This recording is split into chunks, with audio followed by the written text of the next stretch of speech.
Vamos fazer um exemplo prático para que vocês consigam entender todos aqueles equacionamentos. Eu trouxe aqui para vocês um resumo dos tipos de ações que nós podemos ter em uma estrutura. Então, para uma dada estrutura, para essa estrutura que nós vamos avaliar aqui, em um ponto que eu estou analisando, pode ser um nó, uma fundação, uma ligação, uma união entre peças. Naquele ponto que eu estou analisando, eu tenho esses esforços. Por exemplo, piso próprio. Que piso próprio? Piso da própria viga, por exemplo. 0,16 kN por metro. Ponto. É uma carga permanente? É. Depois eu tenho peso de acessórios que está nessa estrutura, pode ser piso de ligações que está conectado naquele ponto, 0,09 kN por metro. Tá bom? É uma carga o quê? Permanente. Ponto.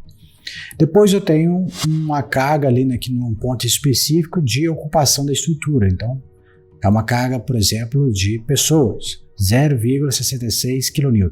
Uma variável que ela pode ser principal ou não. Vamos ver.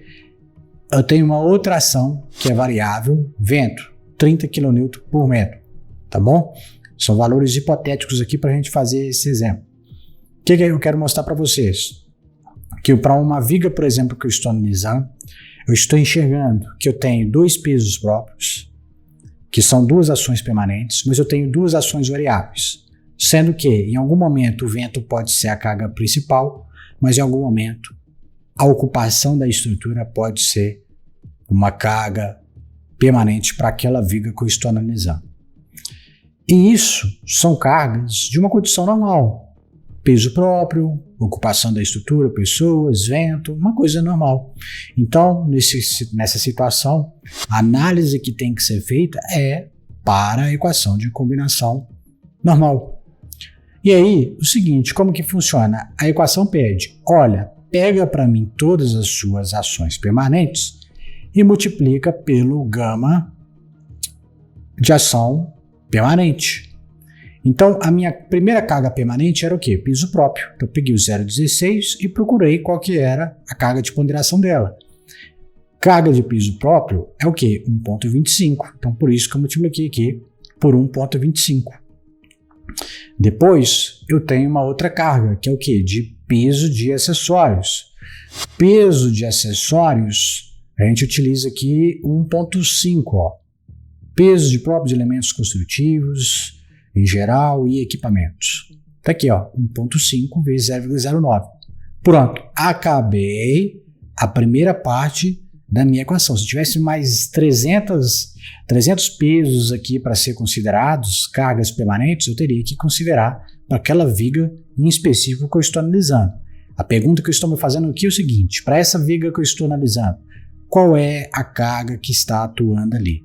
Tal. Poderia ser em outras unidades, tá? Aqui tem kN por metro, mas poderia já ser em kN, poderia ser kN por metro quadrado, depende da unidade que você vai estar trabalhando e depois você pode converter de uma forma para outra.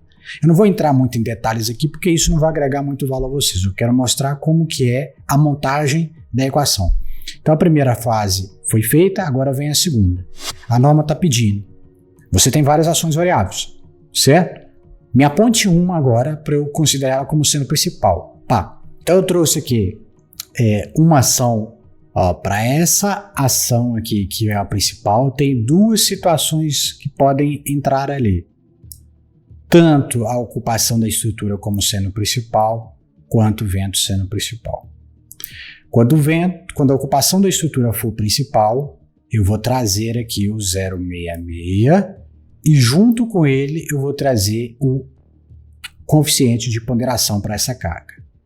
O coeficiente de ponderação para uma ocupação de estrutura é 1,5 que está aqui na minha direita. Então por isso que eu peguei aqui e multipliquei ela por 1,5. Pronto.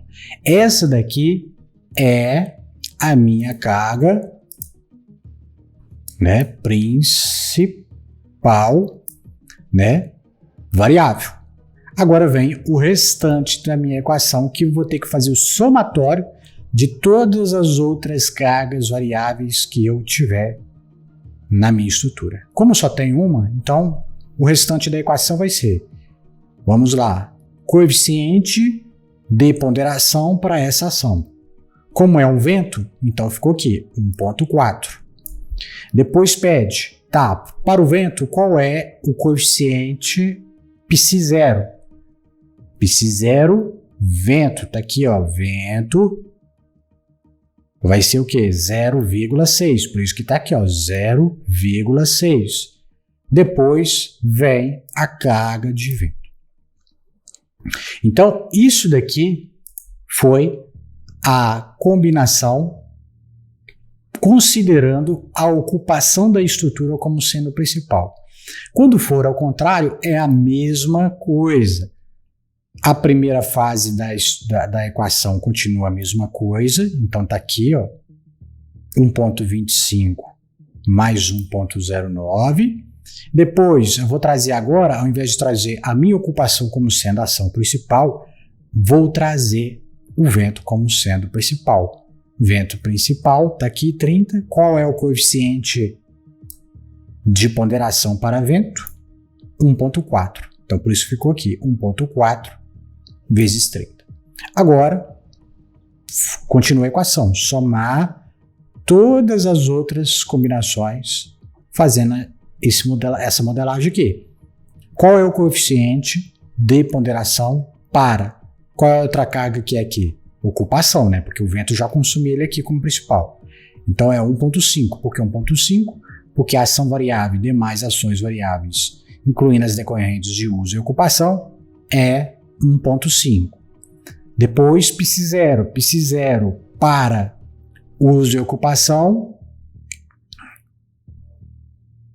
Cadê? π0, uso e ocupação. Locais que há predominância de pesos e equipamentos por longos períodos ou elevadas concentrações de pessoas. Está aqui, ó, 0,7. Então, por isso que vem aqui 1,5 vezes 0,7, depois vezes a carga, que era 0,66. Quando eu faço toda essa equação, eu chego neste resultado aqui, ó. Eu tenho que, para a primeira condição, quanto a minha ocupação da estrutura é predominante, uma carga de 26,52. E para uma segunda condição, onde que o vento é predominante, eu consigo gerar uma carga de 43,02 kN por metro. Então, é esse carregamento aqui que eu usaria para poder fazer o cálculo de resistência daquela minha estrutura. Porque eu estou fazendo aqui um ELU, estou usando a equação de LU. Para LS, é a mesma coisa que eu vou fazer. Vou pegar aquelas outras equações e vou fazer os cálculos devidamente. O que eu quero mostrar para vocês aqui? Aqui eu tenho um exemplo muito simples. Quando você tem vários carregamentos, você fazer isso manualmente é trabalhoso, é desgastante. Nós estamos com o mercado muito avançado. Por mais que vocês queiram fazer tudo manualmente, o mercado sempre vai engolir vocês. Porque enquanto você está ali tentando na mão, as grandes empresas estão com profissionais de ponta, investindo muito pesado em software, os softwares cada vez mais inteligentes, os profissionais cada vez mais capacitados, então sempre preocupe. O que vale a pena fazer manualmente, o que não vale.